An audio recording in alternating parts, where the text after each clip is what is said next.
Bismillahirrahmanirrahim. Assalamualaikum warahmatullahi wabarakatuh.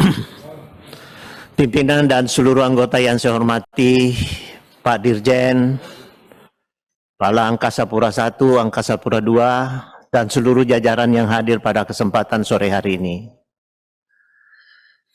Bapak-bapak sekalian, saya ada dua hal saja yang menjadi pokok pemikiran saya dan saya minta jawaban dan masukan dari Bapak. Yang pertama, saya mengapresiasi apa yang kinerja Angkasa Pura I dan Angkasa Pura II berdasarkan laporan yang saya terima. Yang ingin saya tanyakan Pak Dirjen, Pak PLT Dirjen, adalah mengenai sumber-sumber PNBP. Kenapa ini saya akan perdalam? Karena Kementerian Perhubungan telah menetapkan, dan itu kita apresiasi, tambahan penerimaan PNBP tahun 2023 itu menjadi 8 triliun, yang pertama usulannya 7 triliun. Jadi Bapak punya pekerjaan yang cukup berat, dan itu berarti bahwa tanggung jawab kepada semua mitra-mitra kerja kementerian harus ditingkatkan.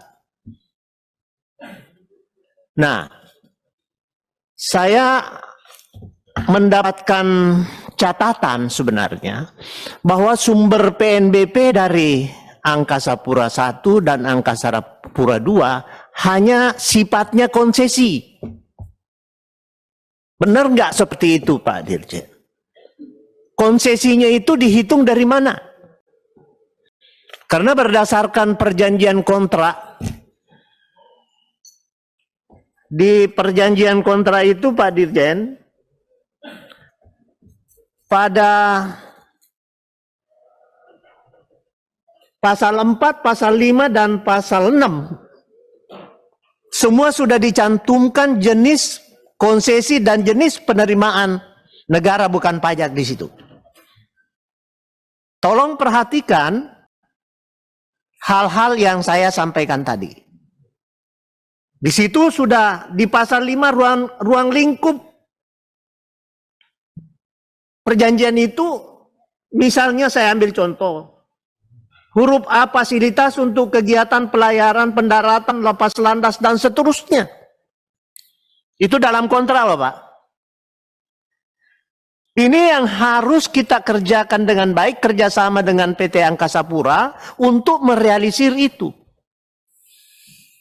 Saya tidak tahu memang kalau saya memperhatikan apa yang terjadi di kedua perusahaan ini, rata-rata kinerja usahanya tahun 2020-2021 mengalami decline.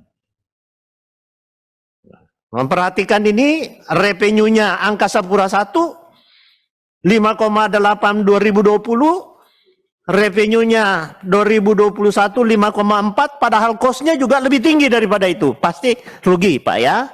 Itu dipahami. Demikian pula Angkasa Pura I juga demikian. Tahun 2020 minus 9, tahun 2021 minus 19, dan 2022 mulai survive untuk itu. Ini berdasarkan laporan Bapak ya. Saya sangat menghargai itu, dan tolong Pak Dirjen, PLT Dirjen untuk merealisir pasal demi pasal terhadap perjanjian pendapatan negara bukan pajak yang harus kita terima dari Angkasa Pura I dan Angkasa Pura II. Selain daripada itu, ingin juga saya sampaikan kepada Bapak-Bapak, utamanya Direktur Angkasa Pura I dan Angkasa Pura II, untuk meningkatkan penghasilan Bapak tentu kuncinya adalah pelayanan. Tolong ditingkatkan pelayanannya dengan baik. Termasuk tenan-tenan yang disampaikan tadi itu juga merupakan pendapatan dari Angkasa Pura. Kalau memang volume atau revenue mau diharapkan tinggi, tentu pelayanannya juga harus diperbaiki dengan baik. Nah, oleh karena itu, Bapak dan Ibu sekalian yang saya hormati, saya sangat optimis sekali apa yang ditargetkan Kementerian Perhubungan. PNBP tahun 2023 8 triliun bisa tercapai apabila kinerja dari Angkasa Pura I dan Angkasa Pura II itu berjalan dengan baik. Itu kita harus support. Terus yang kedua, saya lebih khusus kepada PLT Dirjen.